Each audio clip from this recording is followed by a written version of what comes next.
that you might, oh, thanks, you were ahead of me. Any questions that you might have for any of them about the work that they're doing, about um, their experience with food and the farm and farming system as well, because that is what we're here for. So I'm going to stop sharing my screen because you don't need to just look at that. Um, and just open again. Thank you all for coming. If we haven't met, my name is Julius Buzzard. I'm the executive director at Growing Hope, um, farm here in a nonprofit farm here located in Ypsilanti, Michigan. Um, I am super excited to get to do this type of work alongside folks like the others on the panel tonight and to get to share some of their stories with each of you all. So thanks for coming. We're going to start off just giving each of them some time to talk about, introduce themselves, their farm, and a little bit about the work that they do before we dive in with some questions. And because the first person who is on my screen right now is Allison, we'll start with Allison. Oh, I looked out. I get to go first. So, hi everybody. My name is Allison Shores. I'm fighting a little bit of a cold right now, so if my voice goes in and out, I apologize. And I'm also home with two beautiful children who you may hear in the background, and so I apologize in advance for that as well. But like I said, my name is Allison. My pronouns are she, her, and my experience farming has been for about 5 years now, in the farming and food systems community. So I've worked at a small organic farm here in Ann Arbor. And for the last 3 years, I've been working at the farm at Trinity Health and working for their produce box. It's called the Farm Share. And so I work with local farmers, about 20 of them, to make a produce box happen every week for 36 weeks. And I do not currently have a farm, but I have aspirations of being a farmer. I'm an avid home gardener as we speak. And I'm really honored to be on the panel with these lovely humans today. So thank you for having me.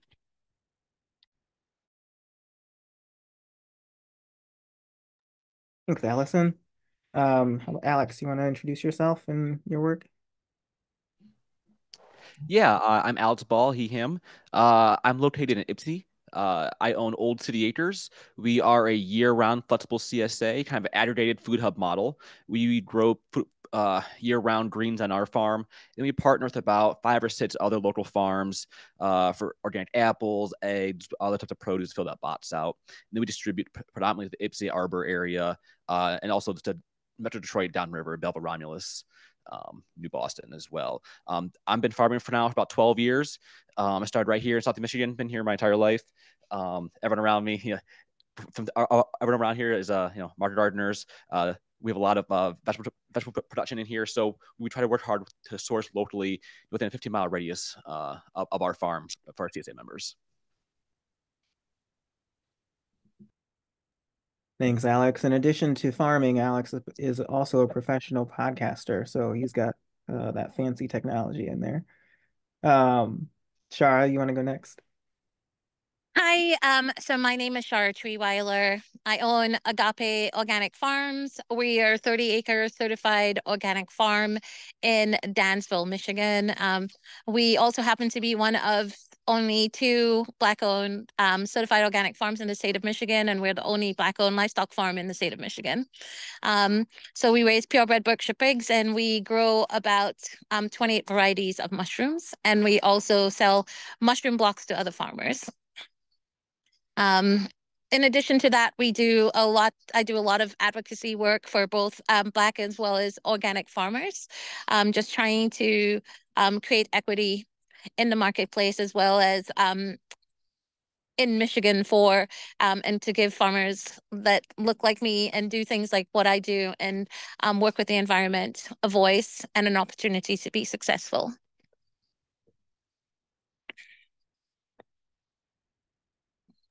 All right, thank you, Shara. And Devon? Yeah, my name is Devon Wilson. So I'm the founder of Sunlight Gardens. We're a 2-acre urban organic farm, and our mission is to increase access to local food and inspire the next generation of farmers. And so we do that in a number of ways. We grow a lot of produce on the site. We also produce compost. We have a mini grocery store that sources all local Michigan produce. We accept EBT, Double F food bucks. We also have an event space on the property with everything really just tying back to helping us build a relationship with our food, really getting local food in the places where it's not. A lot of times, I think being an urban farm, we have a very good opportunity to interact with our community on the daily basis, and it's really been a great way to, I think, increase the health of our community. So we do farm organically, and we really have a big emphasis just on soil health. I believe simply if we have healthy soil, we can have healthy people, and that's really at the principle of all of our growing. And I'm happy to be here with you. Thanks, Devon. Devon's also involved. We all are in a lot in some of the advocacy space and opening up the agricultural world for more for folks who look like us. So yeah, let's get started with just some questions. I'll start with this is a two-parter for any and all who want to tackle it. Start with a nice, easy one for you all. What are the biggest challenges you face as a Black farmer, as farmers of color? And then the second part of that is how can the agricultural community support us in overcoming these challenges? I can start with that. I think for me, being out in a rural area, as well as being an immigrant and so I look like this and I also have an accent. It's been hard for me to kind of assimilate into like a culture and an environment where people have known each other and have known each other for generations. And coming in with that space. I'll never forget, like, I mean, despite all of the issues I've had already, the farmers, when I first came in, there were some that were very standoffish. Actually, one had a farm stand, and she said to me that they don't deal with farmers that they don't know really well. Never mind that this person is sourcing from farms that are in the UP, and I live one town over from them, so less than 12 miles away. So I'm just saying, like you have these opportunities. So it's been really hard for me in the rural setting to kind of break down some of those barriers, so that I'm not the new person coming in. And I think when we talk about like how does the community do that, is like supporting new farms, supporting looking out for farms of color, and if you have the opportunity, buying from us, being intentional with your purchases if you are doing that when you're coming to the farmers market. Like I remember the first year that I came to the farmers market, the other mushroom vendor at the Meridian Market wrote a 4-page letter to the farm manager about why I should not be there. you know so I'm just saying, like, there are all of these barriers, and you almost have to kind of grin and bear it and be willing to kind of walk the race, and if you're passionate about it, going after it. And I think that's one of those things that you have to develop a lot of resilience, and a lot more resilience than a typical farmer has to do. I mean, I would say that all farmers have to develop resilience, but it's especially so for Black and brown farmers. Yeah, I'd love to just echo what Shara is saying. It's a two-part, issue of breaking into the industry. Of one, most traditional agriculture is existing in rural spaces, and myself, we started out as an urban farm 5 years, then we were rural for more rural 5 years, and now have then returned back to the urban spaces because of some pushback. A lot of people in our community were so excited to see us, but the 10% people who weren't happy to see us made our life a living hell. Really, I've never had more guns pulled on me my entire life than I have my 5 years in my rural spaces. And this is not to disparage these places, but the thing is, it's hard to assimilate into communities who don't always want you there. And then the second, to then step on top of that, is I think the hardest or the biggest barrier to agriculture, which is just made worse by the fact of being lower economic status, is access to capital. Farming is hyper capital intensive. Don't believe anything anyone says. It is not. We've spent, over 12 years investments of, we're hitting close to $200,000 of capital input, to build a business up. And that's the reality for all agricultural businesses. Take that. But when you start so much further back, the amount of capital you have to dump, into the hole before you can start, before you can cross is so much deeper. Yeah, and to build on that, Alex, I think one of the things that we look about, and I think a lot of times we forget that one of the scars of slavery is that denial of building generational wealth. And so you look at, even though I'm not American, like you look at the average Black American farmer, but there was this disenfranchisement. Sorry, I'm like losing my words. And then there was this. So we're taking away their land. You're oppressing them, and they're second class citizens, so they don't have access to being able to build wealth, to be able to pass on to their children. And so, like when you look at farmers, farming is like a 2 and 3 generational business. Farmers always say like the first and second generation build it, and the third generation makes money.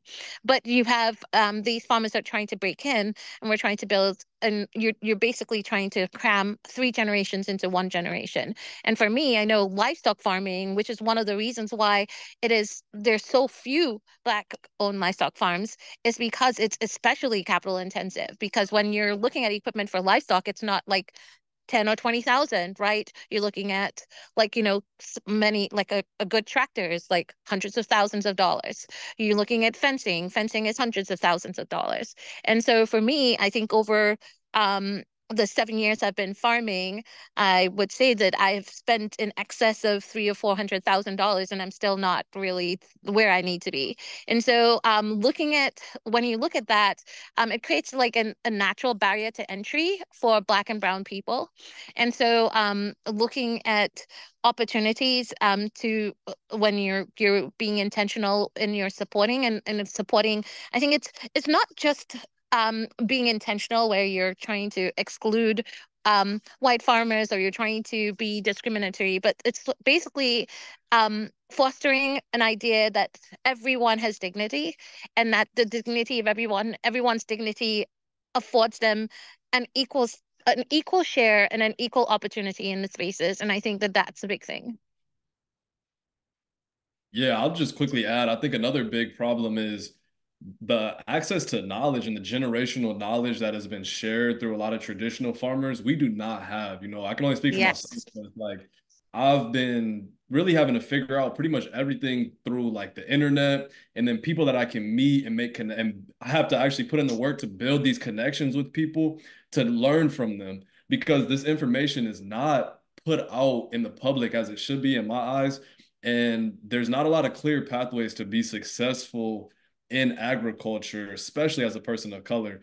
And so I think, something we can do to like opportunity is really, having these organizations, meeting with people that have boots on the ground and are understanding our challenges that we have, to really be able to push us forward. I mean, I know there's been documented racism that's happened in the USDA. I think it's Pigford versus Glickman, something like that. But That is correct.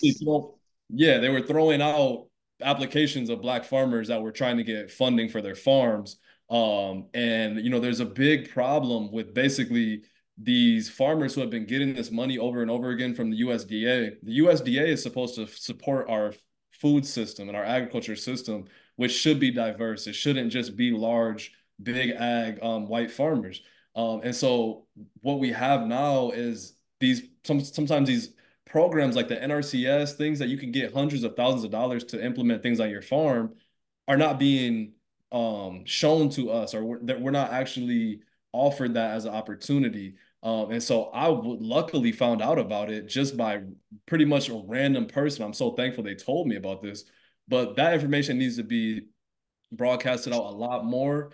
And there also needs to be, again, just more opportunities for farmers of color specifically, because we don't have enough.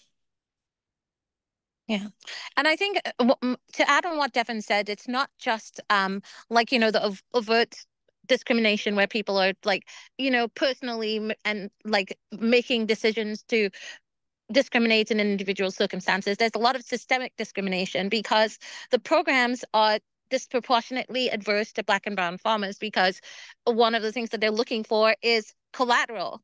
And like with the FSA, they want you to have they want you to use your land as collateral. So if you don't have the legacy and you haven't had the chance to build the wealth, then you're naturally excluded. They're wanting you to have equipment. If you don't have another generation that has built up all of this equipment for you, you're not going to be able to do that. And so it's basically geared to strengthen existing.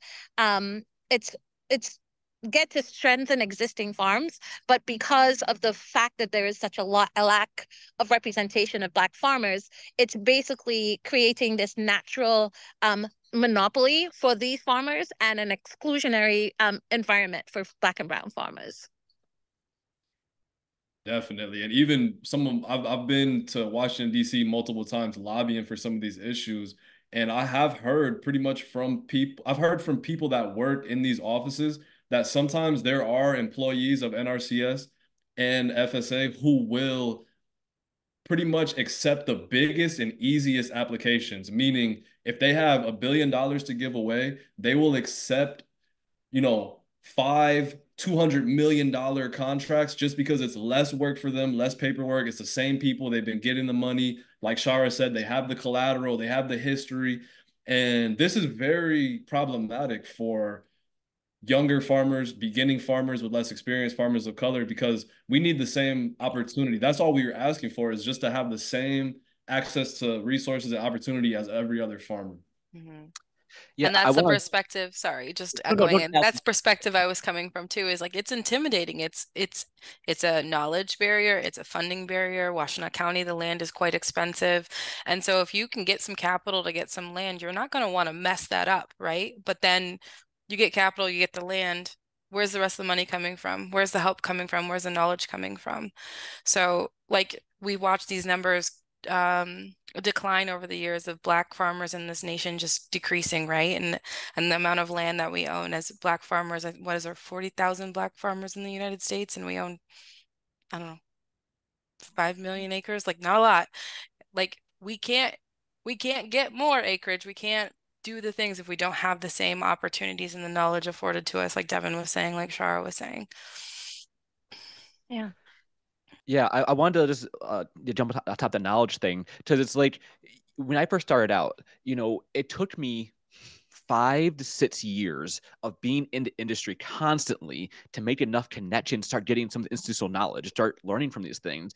And now every week when I go and I pick up my supply of carrots from my farmer down the street, he talks to me about what things he knows. And it's funny, he had told me one time, he was like, hey, just so you know, it's going to be a dry winter. I said, how do you know? He said, I talked to my old timers down south of here, and they said it's going to be a dry weather, right? And that winter, it was dry. And it was like, that's 120 years of people living in these areas knowing what this weather is. But again, but it takes such a long time to build those relationships with those people till then you are part of that community. And kind of back to saying earlier is that the hard part is you need to have enough capital to stay in the game long enough to acquire that institutional knowledge. I have an advisor of mine. He's a professor at Eastern. He's also my no guy. He tells me no all the time, and it helps me. I'm a yes person. So he says agriculture is a game of resilience. It's about staying in the game one more day, right? That's all you can do. Is if you're there one more day, if you a little bit learn a little bit more, then it might be enough to keep on going.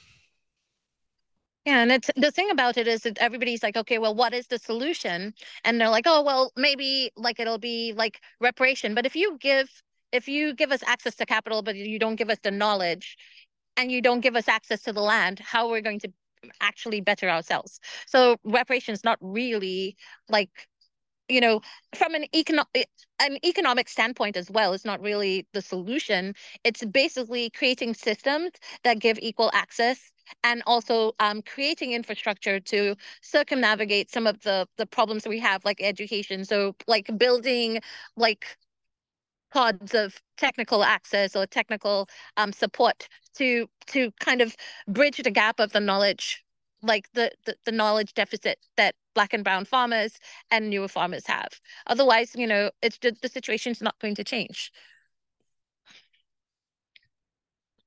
Yeah, I like that think Devon, you brought it up at first. When we've sort of built on this idea of, uh, obviously there not being the generational wealth that comes with, being passed down a business, a farm from generation to generation, but also that generational or institutional knowledge, knowledge of the land, of the space, of the climate. Um, that is, a thing that we're almost trying to make up in hyper time, um, in building. As you all were answering those questions, that first question, it made me think, we're fortunate in our state to have, I think 3 different Black Farmers Funds, on the west side here in Washtenaw County and in Detroit, obviously. And I know that the, USDA and MDARD and several other organizations have made various types of commitments towards, diversifying where their funding goes and supporting Black and brown farmers. And as far as, trying to say that, making statements about making up for the, decades, somehow making up for decades of discrimination, as we've already talked about. I'd love to hear from some of you about what your experience with any of these sorts of initiatives has been. If you feel like any of them are hitting the mark in any way. Um, and for context, for those who are on the call, Shara was a recipient of the Washtenaw County Black Farmers Fund, as was Allison. And Alex and I have been on the board for the past couple of years of that.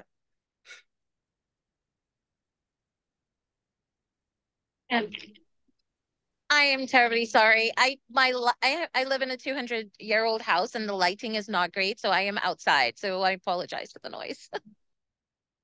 Couldn't hear it. But I'll go first because I'm sure, Shar, that you have more to say towards it. But so I was a recipient of a mini grant from the Washtenaw County Black Farmers Fund. And that was something like that was 2 years ago now. And I'm actually, like I said, land is very expensive. I'm still sitting on the funding, right? Because I don't want to miss this opportunity. When I applied for the funding, I had a home. I'm currently a renter now, so the climate changes, or not the climate, but the ecosystem, the land is changing where I'm at. But those types of programs are instrumental in giving people, one, funding, but two, like hope that we can get something done, right? Like we can put our proposition in front of you and this is the way we want to impact our community. And then these types of programs are saying we'll come alongside you and help support them. And so, like Alex was saying, networking is so vital and essential. So I feel like another thing that the Washtenaw County Black Farmers Fund has done is allowed you to meet people in your community, right? Like I've heard Alex's name several times, right? And then I got to see his face when he was part of the Washtenaw County Black Farmers Fund, and the same with Julius, right? So I think taking some of our resources and our power back to build our own communities is instrumental in what these types of farmers funds do. But Shara, I'll let you go. So I was a recipient of a mini grant with the Washtenaw Black Farmers Fund. I believe I received $12,000. I put them towards buying 4 shipping containers. Unfortunately, I was not able to get funding to build them out. So I have been sitting on them and hopeful that this year will be the year that I will be able to finally build them out. But but I think that this was it I think one of the great things, I do agree with Allison, is being able to network with other farmers in the community, as well as getting access to because when I got those funds, those shipping containers were available and there was no way that I would be able to get that money quickly. And so it gave me this opportunity to be able to get them. And even if I haven't built them out yet, I at least have them. And so I'm very grateful for that. And like I said, hopefully this year will be the year for that. In terms of the other governmental programs, I believe that there are just a lot of severe systemic issues that exist within the programs that just naturally exclude black and brown farmers, whether or not it is intentional. And I think that's one of the conversations I'm having constantly. And actually, earlier today, I met with some of the people from MDOT, and we were having these discussions. And I was saying that, even if it is not your intention to exclude people, if you say that something is your goal, but your policies are create an outcome that is different than your goal, then it is intentional. Whether or not it was something that you set out to do. And I believe that there is a disproportionate funding for nonprofits. And I'm not talking about people like Growing Hope and the Black Farmer Fund that actually get money to farmers, but I do believe that there are a lot of nonprofits that receive money for creating and talking about helping black and brown farmers with none of the actual help. And so one of the things that I had a conversation with about today was that I think that there needs to be accountability in terms of tangible numbers. I said, if I was running a business and someone had been giving me billions of dollars for decades and I could not show numbers, tangible, objective numbers of improvement, then there would be a problem. And so what are we doing to show and I said it's not just it can't just be talk and say, oh, I did this and I did that. There has to be numbers where you can see, okay, well, this happened and it created this wealth impact or this stabilization impact. And we're looking at business numbers and just keep it that way. We don't need the narrative. We just want to see the numbers. And maybe for me, coming from a finance background, that's how I think. But I think that lack of accountability, and if we start having that where they need that, it's going to make the organizations a lot leaner because they're going to be forced to dedicate most of the funds to actually helping farmers so that they can realize those numbers, or there's going to have to be a changing the programs in the USDA and like the state organizations. But Yeah, I think continue, Alex. I was just saying there's a lot of overt racism that occurs in a lot of these programs because they're so subjective. Yeah, it's funny. I had a moment, Shara, when I first started farming, where we had a farmer beer night every month in Washington County. All the farmers get together and we would just sit down and have a good time. And it was great for community building, right? And I had gone into FSA loan and had applied for like $12,000, right?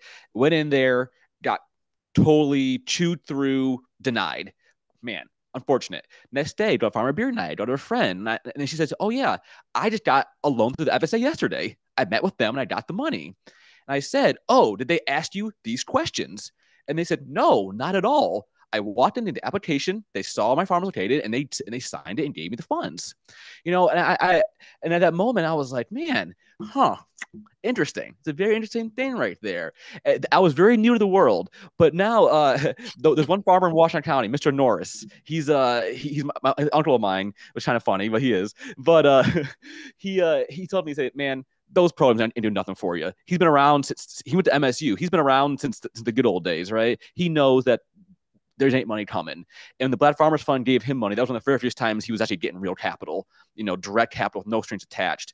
And not until now, to my 12th season of farming, have I been able to get a performance-based or like a return-based grant. I've never been able to apply and get funds back from a state program. And the reason why is whether or not it's on purpose or not, they say, well, you're just not the best candidate, right? You don't have the greatest return amount available. Well, the reality is I don't have enough capital to get to the space to even to get that return. And this year we made a huge capital investment, through a big Hail Mary. And part of the reason why I believe we got the application is because I put myself in serious financial debt to show that we were willing to grow to the next step, and then they gave us some funding, right? And even then it wasn't that much money. So it's really one of those things that a lot of growers talk to me and they say, "Hey, Alexander, are there grants to get farming?" And I say, "No, there are grants to stay farming once you've been farming for like 20 years. Someone might throw you a bone then, but to start out, there's no capital available." I would tell people right now, like, if you want to increase food access in your community, don't start a farm. That's not the best way to do it. if you want to start a farm, it's just if you want to grow and sell food for a living. If you want to increase food access in your community, there are a lot of things you can do.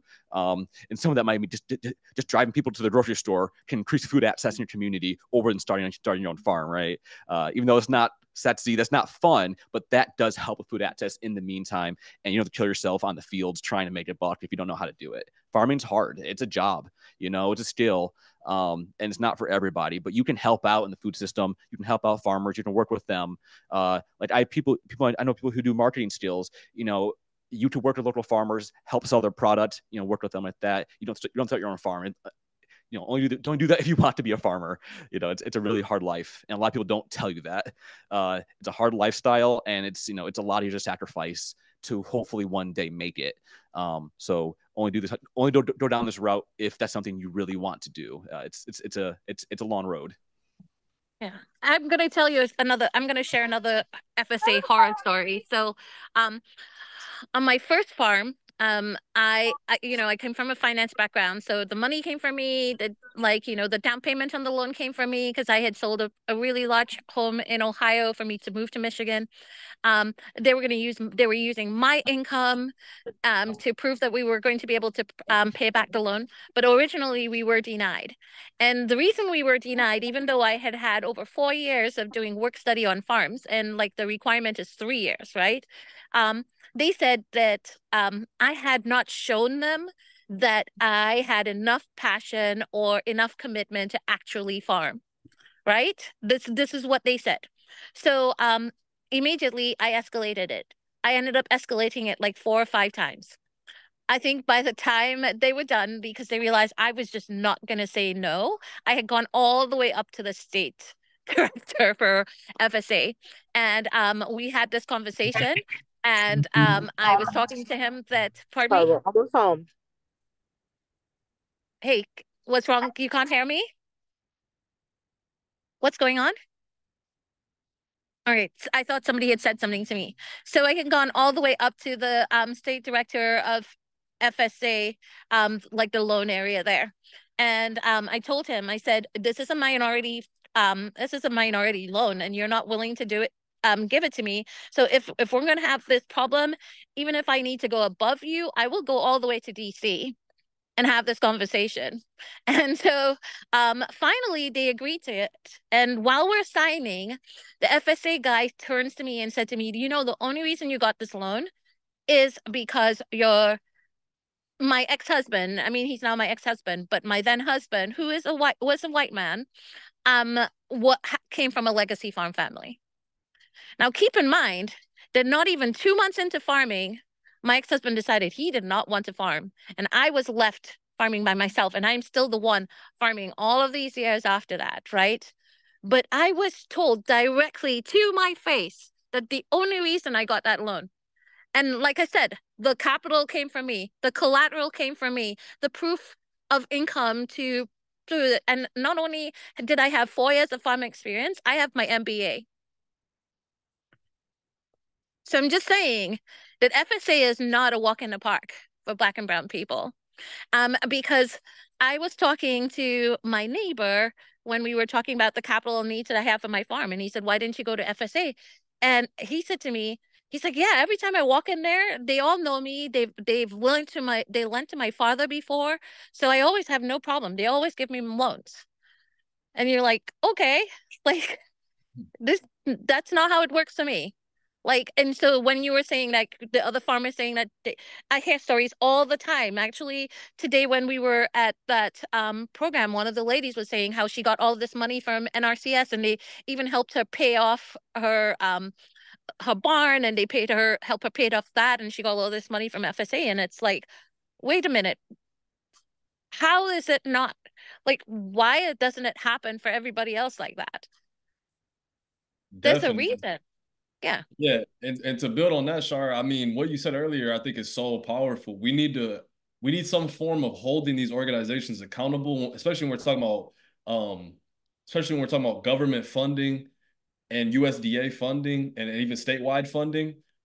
There's a huge incentive problem that is kind of the best way I can describe it. I mean, I've seen time and time again that these people are basically incentivized to write great grants. The incentive is to frame what you're doing into a beautiful grant. Say you have all these partners, and what makes these grant proposals the strongest is when you're partnering with white organizations who have been around for a long time. And so Yes. basically it creates the economy and this environment where, you know, these organizations, TAs, and people that are getting paid to help farmers are getting these large grants, paying their own salaries off, and then literally putting crumbs out for actual farmers and then making everyone compete for crumbs, $5,000, $10,000 grants.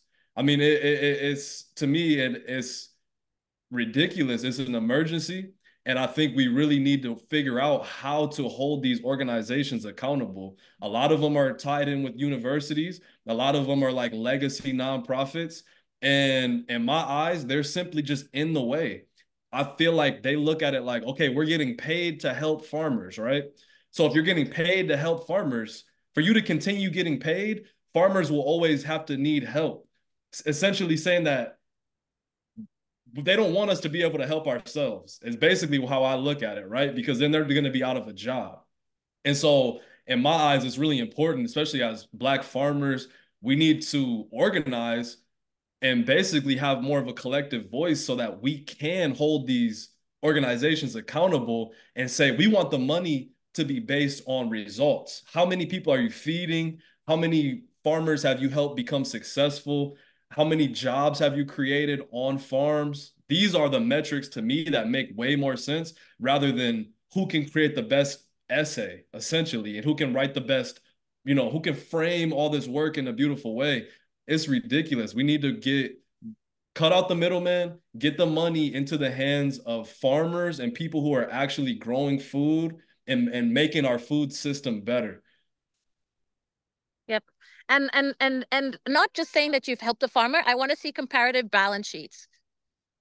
So I can actually see the influx of cash and see what you did to actually help that farmer get to the next phase. None of them know more of the fancy words. I want to actually see what has been done. I want tangible proof of the change that you've created.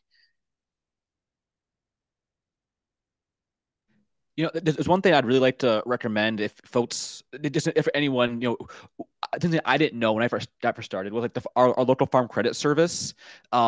And I use Greenstone, who's our local one. But when I got in farming, literally no other bank would loan me money. Most even what do you call them? Credit unions, even local credit unions weren't interested in farming, in funding a farm, which understandable. So they're high risk investments. And so it took me quite a while until I finally found a farm bank. And it kind of goes back to what we were saying earlier about like institutional knowledge, where you're 5 years into a business, you think I would understand about you think you would know about these things, but you're just so far out of those circles. It takes so much time to get into inner circle. And maybe that's kind of in the future as we keep going forward, as we keep meeting, as those communities grow, you can keep sharing the information. I can't remember who said it earlier about cataloging and trying to, again, share the information with more growers. And maybe that's even just the yearly Black farmers meetup online, something like that. Just help share information with each other.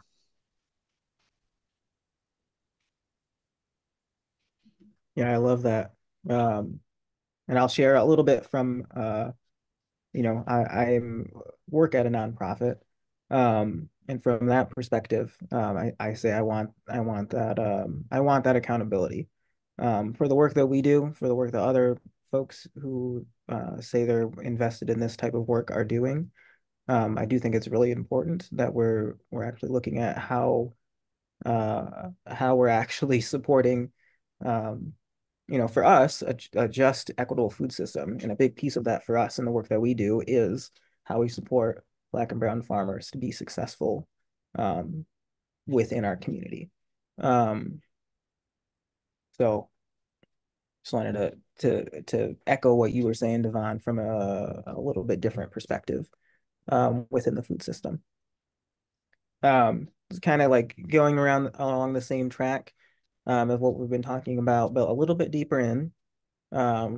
Would any of you be willing to talk a little bit about the ways that systemic racism, and obviously we've been talking about this, in some ways already, but in the ways that systemic racism has impacted your experience as a farmer, and any changes that you believe would be necessary to actually promote equity within our industry.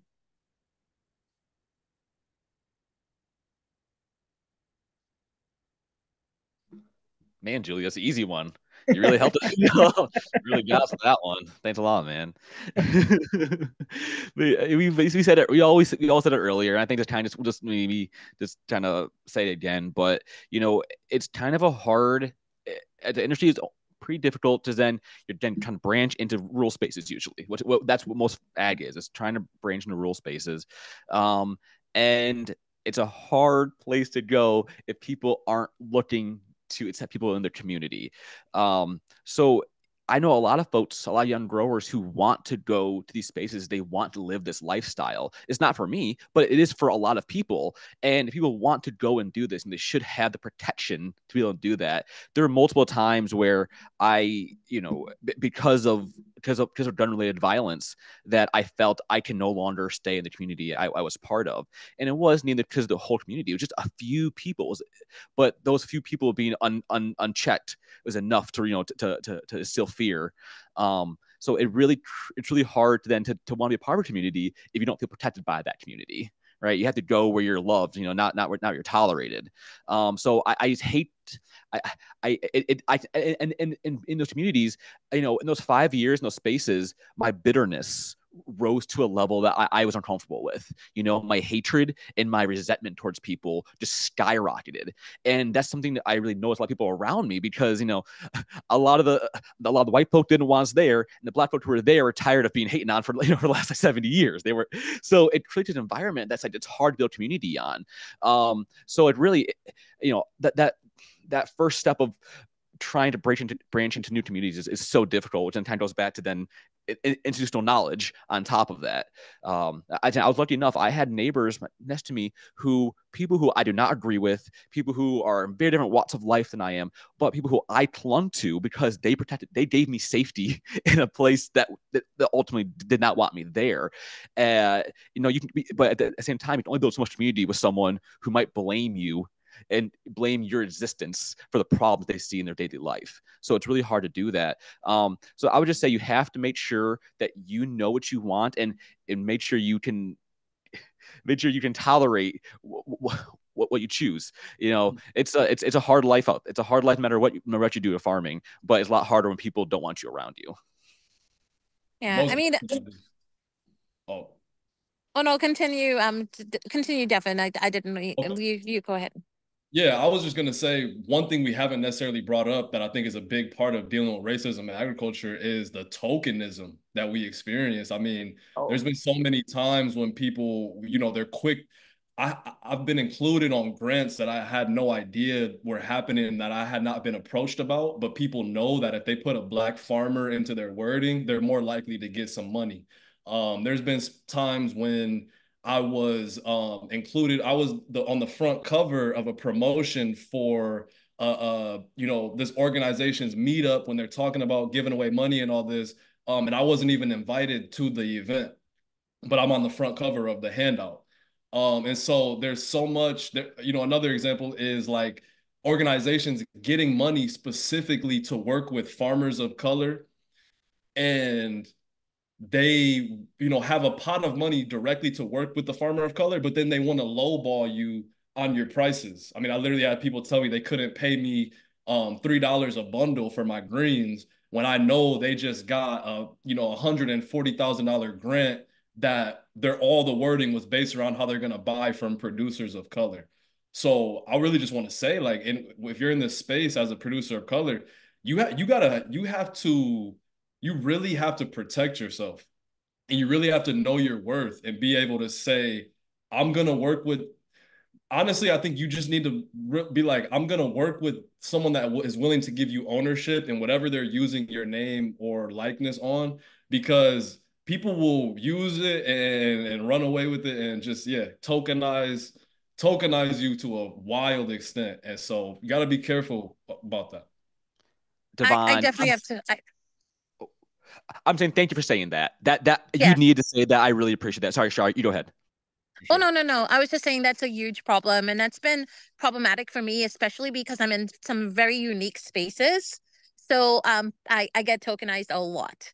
And then like there was this supermarket, not in my area, that said that they were going to work with black and brown farmers. And what they did was they used our stories to raise money for themselves, and they used our stories to um, get all of this funding, and they literally got hundreds of thousands of dollars of funding. They even got like a free delivery van, and they got all of those things. And then they would come to our farms, take things, use our stories and the pictures of our farms to do promotions. And at any given time, there were only two of us, two black farmers, that were selling to them.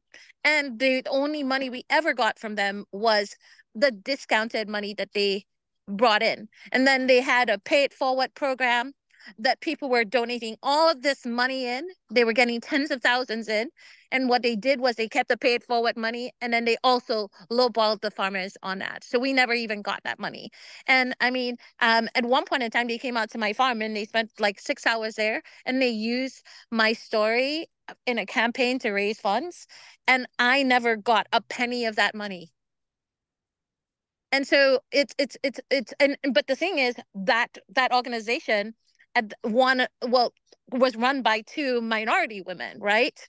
So you have even minority um nonprofits and organizations that are tokenizing black farmers. So I get tokenized on by politicians, I get tokenized by minority organizations. And so it's one of those things. And then you still see these organizations, and then this particular organization was like, oh well, we want to change what we're doing and we want to regroup.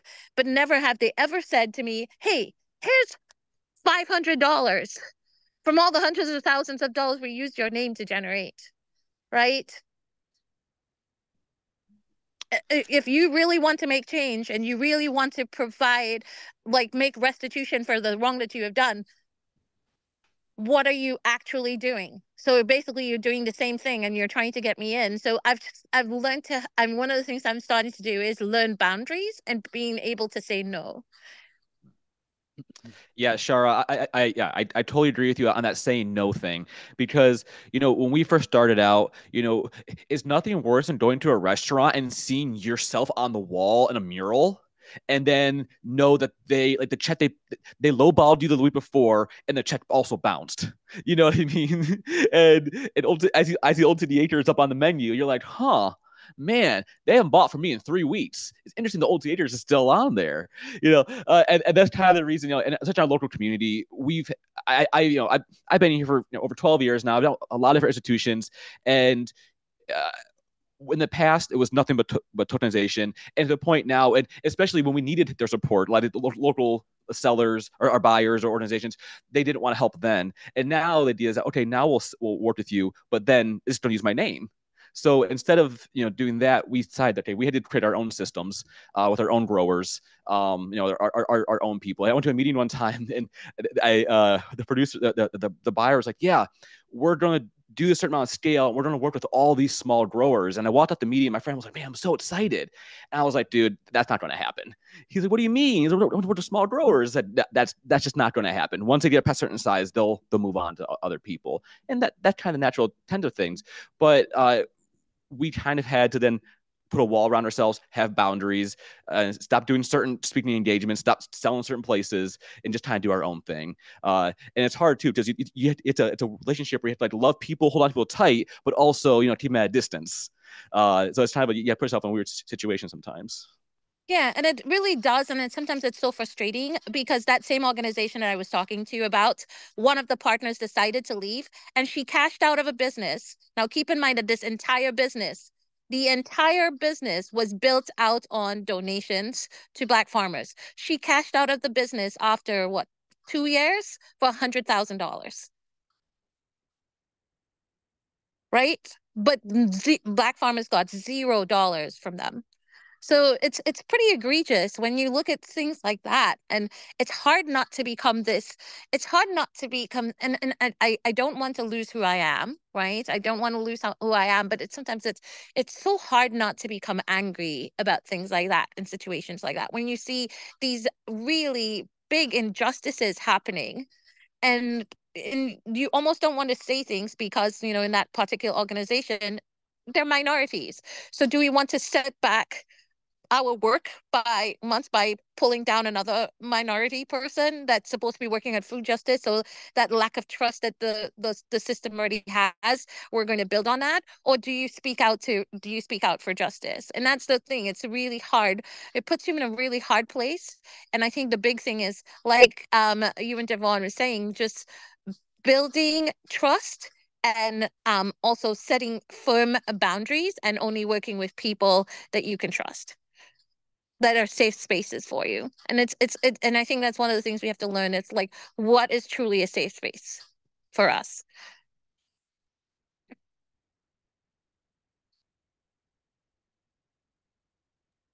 Yeah, I hear that we've kind of been coming back to that point over and over again, even before this, this panel tonight, of thinking about what is a safe space for us. How do we create these spaces, of how do we build this institutional knowledge? How do we build a community?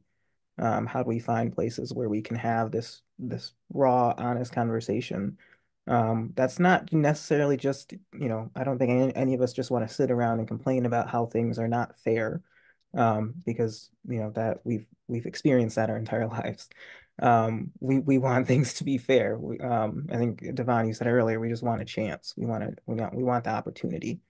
Um, and I think I'm hearing over and over again is we just need, not even necessarily, obviously, I think the capital piece, if USDA would just come in and say, here's all the money that you need.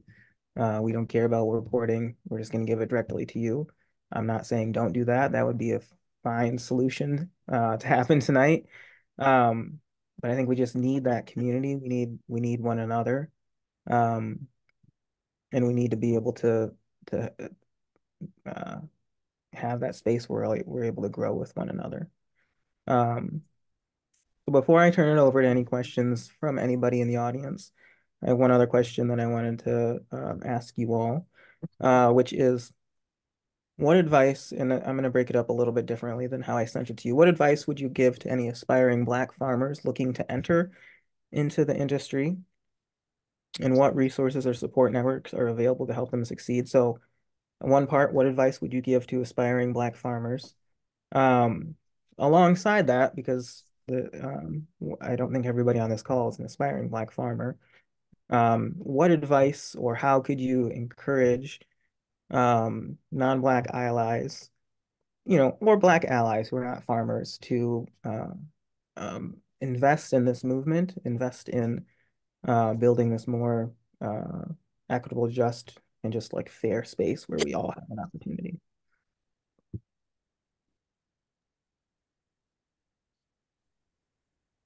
I think Shara said it very first thing. She said, it's that support. It's that showing up and actually voting with your dollar. Um, you know, she said that first thing. So maybe I turn it over to her and talk more about that. But yeah, really just if you're saying I support Black farmers, if you're saying that and you're not going out of your way to then purchase food from a Black farmer, then you're just kind of saying it, and that's okay if you wanted to say it. But if you really want to have action behind it, then you need to put your dollar behind it. We live in a capitalist society. That's the reality. You have to vote with your dollar. That's just what it is.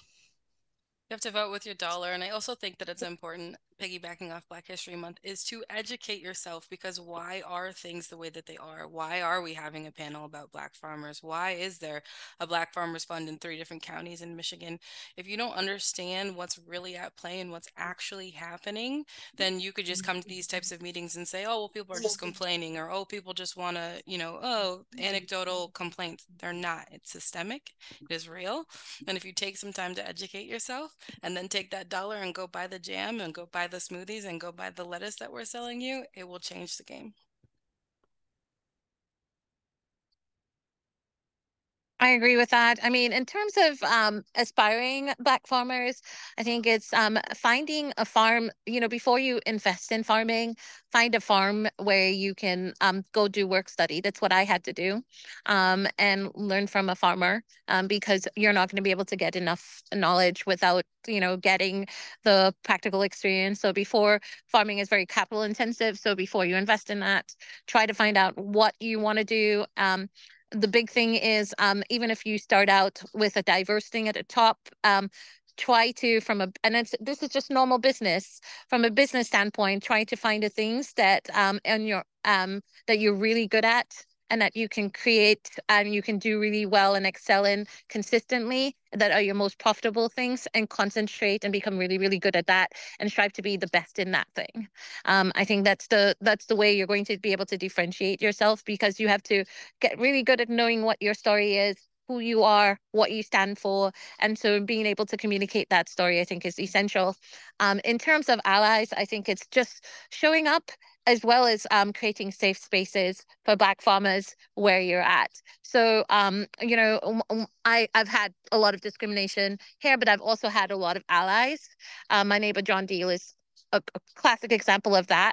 And he's been an ally for me. So even when I've had issues with another neighbor that's across the field on the other way, he would step in and have conversations with that person, for me. And so, it's just, because like one time, that neighbor, I mean, who had already told me that they didn't want me here and they didn't know why I was here, he said to him, that's not appropriate. And what's your reasoning for that?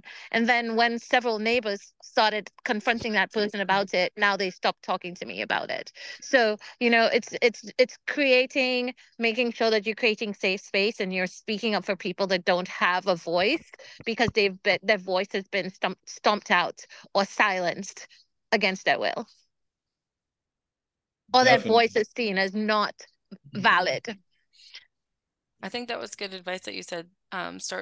Well, in my head, I interpreted it as start small and get good at growing a few things. There's another farmer in the community, Melvin, and he was told to just grow like one or two things to start. And that's what he told me too. He's like, you don't have to grow everything, just get good at growing some things. And then you can build once you've got it, a couple good tools in your tool belt, and so those skills have been built. Absolutely. Definitely, yeah. And just kind of general advice I'll always give is like, uh, find out what you're good at and find out what you're bad at, and then get people around you who are good at what you're bad at. And it's simple, but it's so true. It's like, if you really want to farm, and if you want to farm, you'll know it. If you really want to farm, you're not going to be able to be a master at everything, to Shara's point, and the point of just starting small.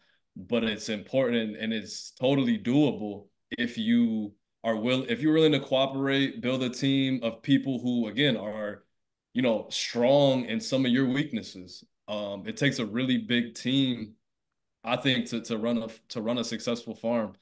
And I think being resourceful and creative are massive attributes that, if you can just gain those and just always think about what resources are already around me that maybe I'm not thinking of or not tapping into, and being creative with those, that's, I think, the only reason I've gotten as far as I have, really.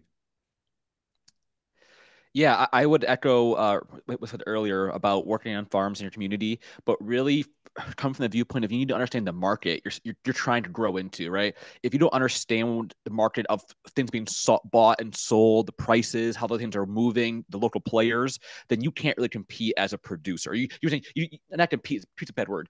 You don't know where you fit in, right? You don't know what little puzzle piece, what niche you can find if you don't know the market itself.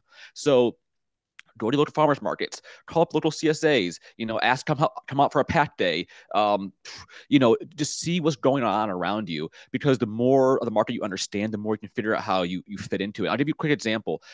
So for our CSA, we buy from multiple farmers in the area to aggregate our boxes.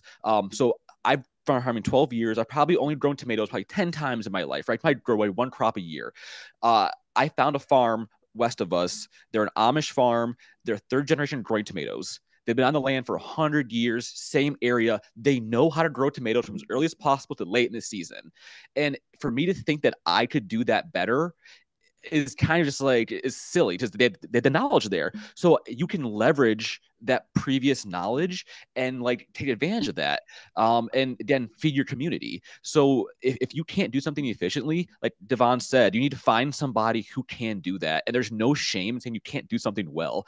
There are things I do horribly that, like growing tomatoes, I'm not that great at it, but these people are. So to take advantage of people around you, of your community, and really leverage people. Don't go it solo. It's not possible.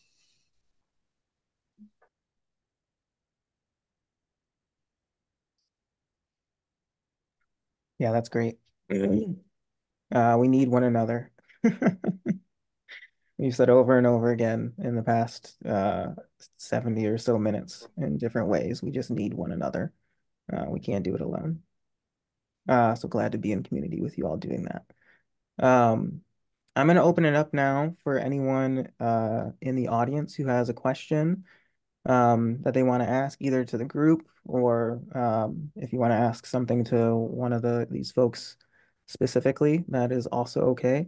You can feel free to either just take yourself off mute and ask your question verbally, or you can put it in the chat and I'll read it out for the group.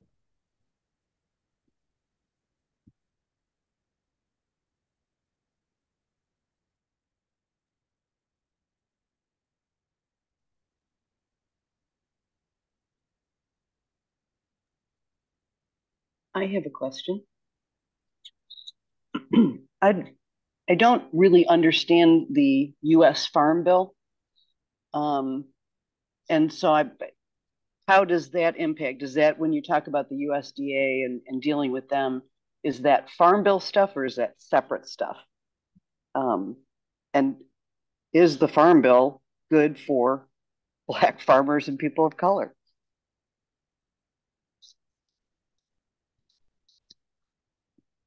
Yeah, I can try to answer that. So, I'm just getting into the political realm myself in the past couple of years. My to my extent of the farm bill, my knowledge on the farm bill is pretty much, it is how the USDA is spending their funding. And with it being a farm bill year, there's a lot of lobbying happening, which means there's different groups who have interest in how the USDA is spending their money going to politicians to essentially advocate for their causes. And so some of those are in support of small farmers, and some are the opposite in support of a lot of big agriculture and things that we all probably wouldn't necessarily agree with. Monopolies forming and a lot of commodity cropping and things like that. So to answer your question, it is a part of the problem. I think also a part of the problem that we're talking about is that people are getting this USDA funding and then not necessarily doing the right thing with it, or they're not doing things that are actually having tangible results of actually making our communities healthier and having a better food system. So I think it's important for us right now to, when we have time, try to communicate with politicians and these lobby groups to tell them our needs. So there's that front, and also the front that we have to hold the people who are getting this money accountable to actually do the right thing and do what they say they're going to do with it.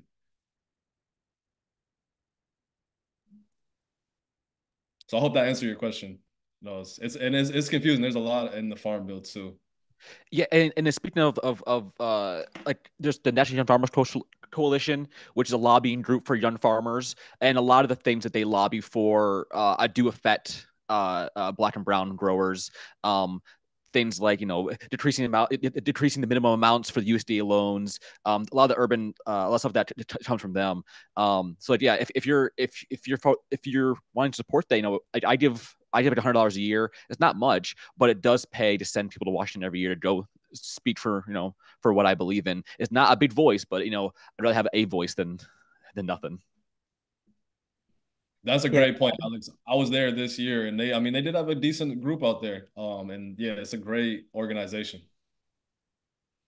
I'll just add to that quickly. For folks who want to be involved in sort of, creating a more just farm bill, Those are good groups to follow, to get on their email list, and to have the talking points when it's time to be talking about the Farm Bill, with your local and state politicians. Because it takes all of us, having those conversations to make any meaningful difference. A lot of the larger farms, like Devon was saying, have paid lobbyists that are there that are making sure that the money continues to move the way that it has for centuries. And we need a community of folks. We need one another doing that lobbying, doing that rallying around small Black and brown farmers. And then just for a little bit more context around the Farm Bill, like Devon was saying, the Farm Bill's big. There's a lot in it. It has subsidies in it. It's what funds, food assistance programming for folks, and a lot of funding for like food banks as well as like this technical assistance piece that some other, nonprofit type of organizations or universities will apply for, with the intent being to support Black farmers, brown farmers, smaller producers to be able to have access to this funding. A couple of questions have come in through the chat. First one is from Anne, which is how do we find and how do we find the minority farmers to buy from? Yeah, I guess maybe it's based on where you're located, to that, but you kind of have to work. You have to go to the farmers market. You have to ask around. That's the reality of it. But maybe that's a great question. Maybe we need to have a statewide list of all the Black farmers in the area who you can buy from. Maybe that's the next step. Yeah, and another thing you can do is, follow Black farmers on social media. Follow us, follow our farms, like us on Facebook. How do you find them? How do you find them? That's the thing. Well, I guess one of the things that you can do is, follow Growing Hope. They feature Black farmers every Friday, so that's a good way to be able to do that. And when you see those Black farmers pop up in your feed, then follow these farmers. I know like Alex has a page, Old City Acres. I know Devon has a page. Allison, I don't know if you have a page, but I know I do too. So we all have pages that on both Facebook and Instagram that you can follow and follow along with what we're doing. But a good way would be to follow Growing Hope and follow the farmers that they post every in the discussion now, there's a list of all the Black farmers there. They Kim just posted it, and so did Sherry. Okay. There's a list of all the Black farmers out there. Okay. Where is the list? In the comment section. In the chat. Oh. Yeah, farmers market is a great way too. Like if you go to the farmers market, a lot of time farmers know other farmers too. So if you go to your farmers market and there's no producers of color, you can maybe ask a couple of them and say, hey, do you know any farmers of color around here that I could support? Or ask the farm manager why there aren't any people of color, because like at my farmers market in Meridian, I know there are other vendors of color, but outside of this one lady who's Mexican and myself, we're the only farmers that are growing things that are in that market, so ask. And like I said, when I first started there, the other mushroom vendor literally wrote a 4-page letter asking the farm manager to kick me out. I had to fight to keep my space. And I mean, I'm tenacious, so that I wasn't going to go down without a fight. But I'm just saying is being conscientious. If you go to a farmer's market and you don't see a Black and brown producer, going to the farm manager and holding them accountable for that. Like, just saying to them a simple statement, just say, hey, just was wondering, what are you doing to create a more equitable system or access? Like, how are you managing access for your farmers market to allow for more diversity? And this is not being discriminating. This is not being we're not discriminating against white producers or saying that, black producers or brown producers should be favored over that. It's just that, like, for me, it took me almost 3 years to get into the best market in town. Whereas while I'm there are white producers who were able to get in on their first year, right? So I'm just saying it is disproportionately difficult for black and brown producers to access the most viable farmers markets in the area, and holding those market managers, the farm market managers, accountable is one way of kind of breaking that cycle.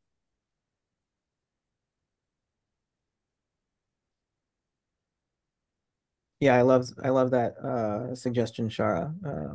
When you're at your local farmers market, if you don't see any farmers of color, uh, ask, because that is more than a legitimate question to be asking of them. I've got one more question, well, several questions in the comments right now. I'm gonna go to Tasha's, and then Kelsey, I know you had your hand raised.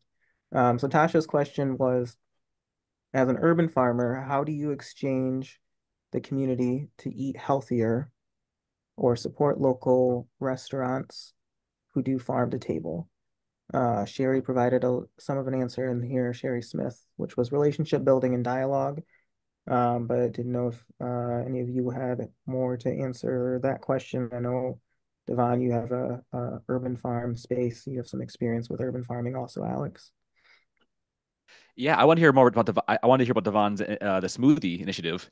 I feel like that's kind of like meeting people halfway is the way you get people to eat more foods, right? You can't colonize people's diets. You can't push things on people. You have to all you can do is reduce the barrier to access, whether that be price, the way they just consume that product. Devon, you you got this. Yeah, no, yeah. Just like Alex is saying, I mean, to me, you have to meet people where they are, right? Eating healthy, for some people that sounds scary, and so some people they instantly think green juice, salad, just bland, nasty food. So you have to meet people where they are, figure out what your community is eating.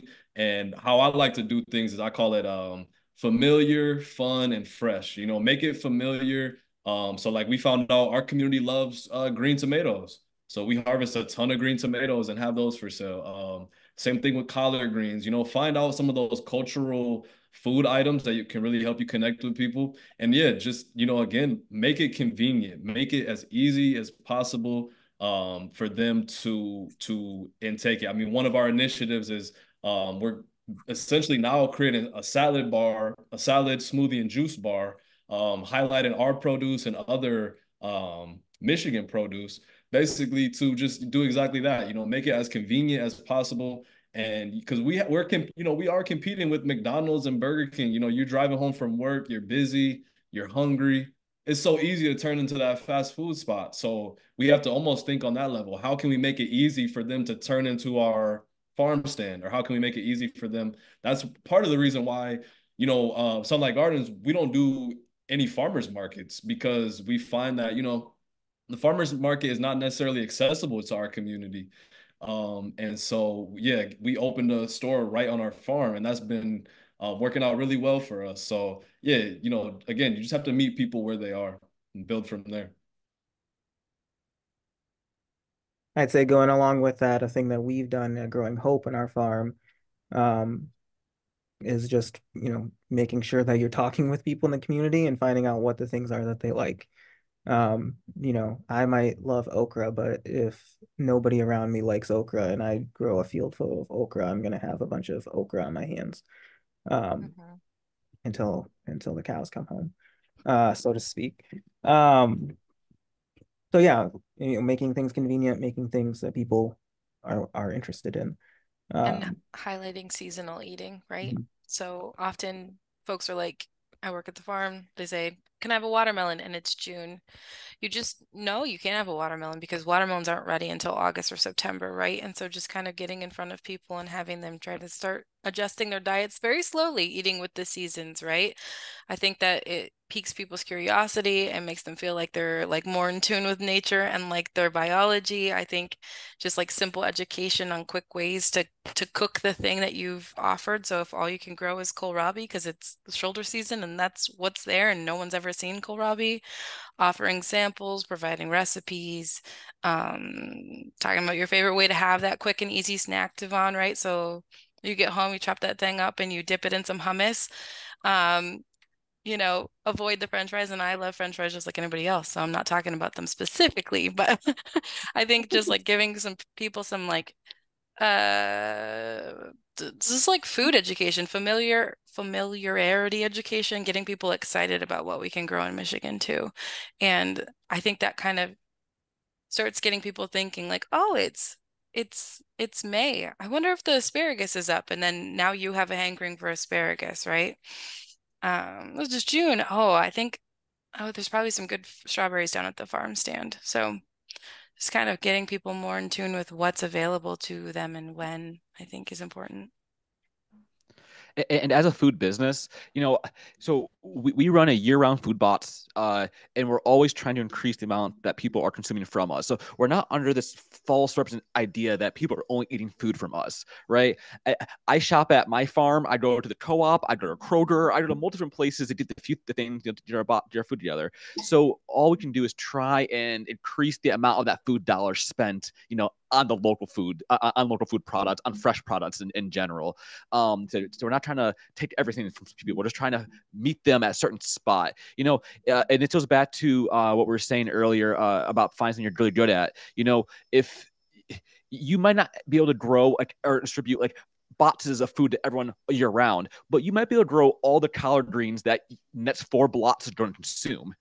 And if you can move that product, you can have a viable business built into that, right? So you don't have to do everything. You have to do what you have access to.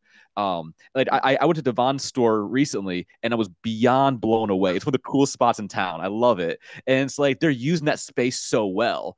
It's a cool asset. So it's great to see people taking opportunities like that and running with it. Yeah, definitely, man. I appreciate that. And to Allison's point too, I think it's a great idea to just make it fun. Build an event around. If you have a harvest coming up, build an event around it. Do a smooth, like, you don't have to make it based all around farming. You could have a concert where you get a bounce house, get a band, local band, or even a DJ, play some music, right? And have the food available, and almost just make it one of those things where we're having fun. Oh, there's a smoothie available. Let me try it. Oh, wow, I like kale smoothies. Who would have thought, right? So I think that's a good way to do it as well. Yeah, I think so too. Yeah, agrotourism is a big, yeah. Sherry added in the comments that they've done food demos that have allowed people to taste at their farmers markets, and a lot of people like it because it was a low financial risk. Noting that with the prices of food, many don't want to buy new things if they haven't tasted them or know what to do with them. Kelsey, I know your hand's been up for a minute. You want to ask your question? Yeah, thanks, Julius. Hi, everyone. My name is Kelsey Watson. I actually work with the National Farmers Coalition, so I'm really glad to hear that some of you have experience and hopefully good experiences with some of our work. My question is about NASS stats. They just came out at the beginning of February, and we did a little bit of like an analysis of the NASS statistics. And for folks on the call who aren't familiar, they're the ag stats that like get a bunch of census data on a bunch of different like points of measurement. But it actually showed about an 8% decrease in the Black farmer population in the United States, which for me, I guess is like ever so slightly surprising. But there are a lot of complex feelings around like census data and like government and stats in general. So my question for you all, I'm curious to know if that decrease is something that you felt in community or in the work that you're doing or in like your greater Black farmer networks. And if so, generally speaking, what you might attribute that to. I think COVID. Oh, sorry. Yeah, sorry. I was like, yeah, I was going. Oh, I apologize. I was just. Okay. No, go ahead. Are you saying okay? No, you go. Okay. Go. Okay. Sorry. So, I think when you look at Black and brown farmers, from a financial resilience standpoint, we tend to be very vulnerable, and COVID was hard. And with hyperinflation, the profit margins in farming are already so small. When you factor in hyperinflation, the increased cost of inputs, and then the tightening of the economy where people are not buying as much. It created this price elasticity problem where people were just okay, they were constantly trying to find alternatives. So it didn't really give farmers a space to be able to, because everything else is so expensive, gas is so expensive. So do I buy from a local farmer, or do I go to a supermarket where I seem to be able to get more for my money, and since I have limited money and I need to buy food. And so when you're in a situation like that, you have the tightening of the economy, hyperinflation, less access to capital, so and less cash flow in the economy. The people that are vulnerable are going to be the most victimized. And so it, for me, from an economic standpoint, it makes sense that there was a decrease. And I did see that around me, that, you know, a lot of people who were farming were like, oh no, I didn't farm last year, or I don't think I'm going to go back. I saw it in white farmers too, but I think that there was a disproportionate adverse effect in the Black and brown farming community because of those issues. Yeah, sure. That's definitely what I was thinking too. It's when you have people who are already on the edge, who are already on the fringe of financial stability, and then you just add a 1% difference to that, that small little fraction they're holding on to, I think is just cut out. You know, I saw many folks who were already on such thin margins, and I talked to black growers sometimes who are like who or when we're doing the Black Farmers Fund, I was blown away at the disparity and the way and the conditions in which many growers were producing food in. Not because it was dirty or anything, but the fact that their limited resources was so bad.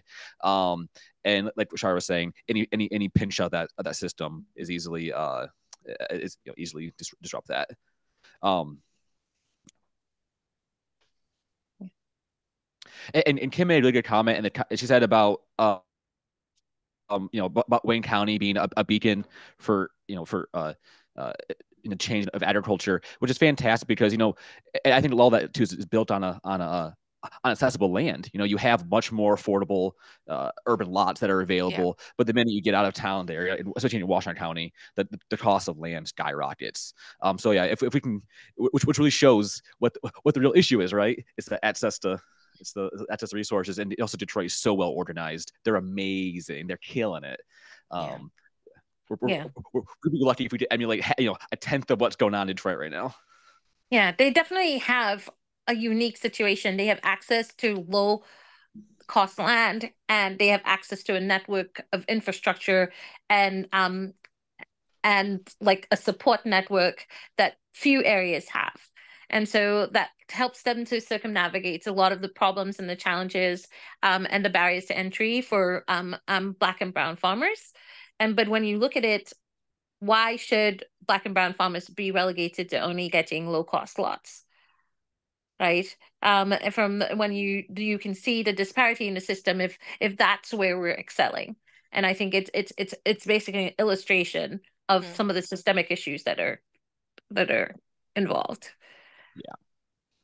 Sure, that was yeah, I totally agree. And it kind of mirrors like my farming experience. So I'm from Wayne County, and the farm where I farmed at was called Sumter, which is basically a swamp. It's underwater, and it's one of the last few rural farming places, and that's the reason why it is that, because it's bad farmland. That's kind of where people who don't have money get to farm.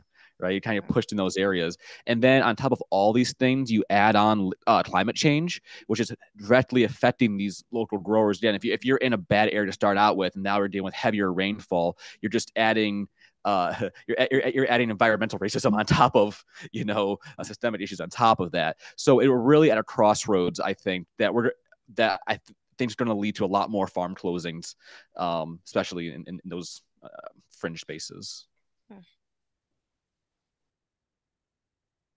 Thank you all very much.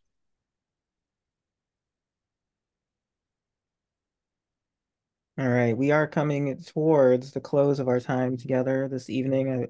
Lots more great questions in the chat, though, that I will try to follow up with by email. There were lots of really good resources shared in the chat as well that anybody who's on this call sometime in the next 48 or 72 hours, I'll make sure to get the recording from this sent to you, as well as all the resources that have been put in the chat. So if you missed part of it, you came late, this has been recorded. and you can go back and watch the rest of it. Um, Can I, Julius, before we close, is there any way that I can give an ask to ask people to follow my farm and ask to share and ask people to ask the community and their networks to follow my farm? I don't know if that's it's a shameless plug. oh yeah, I have a slide that has all of your Yeah. handles and websites and everything on it. It's an appropriate plug. It's not shameless, absolutely. it's appropriate. Yeah. And we're also trying to break barriers and access some funding. So we have a GoFundMe going on. So please share with your community and if you feel compelled to help, we would love it. If you can't, if you can share with your community and ask them to share and share and share and share, so we can try to get to the next space, so we can we can become more stable and resilient as a space in the Black farming community in Michigan.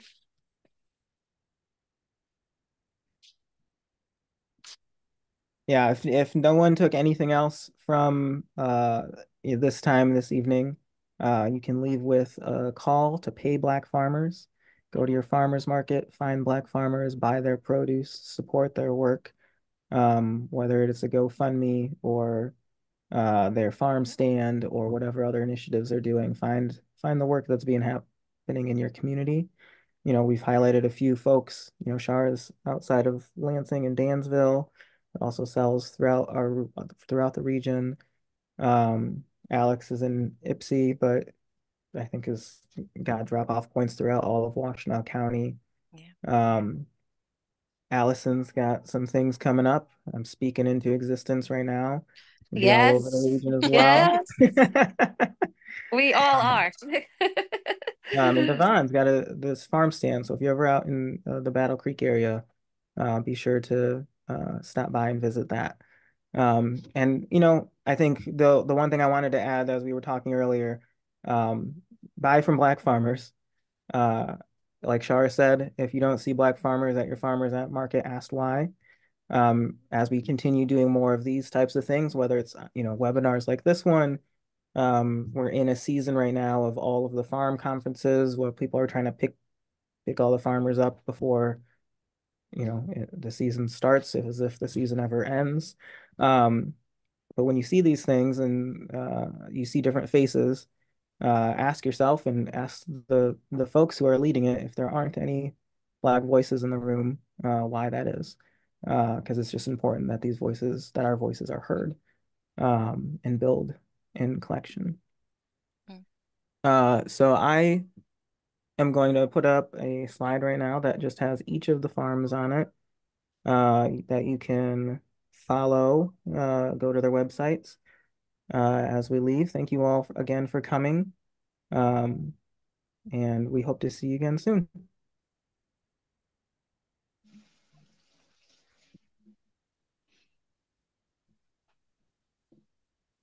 There you go.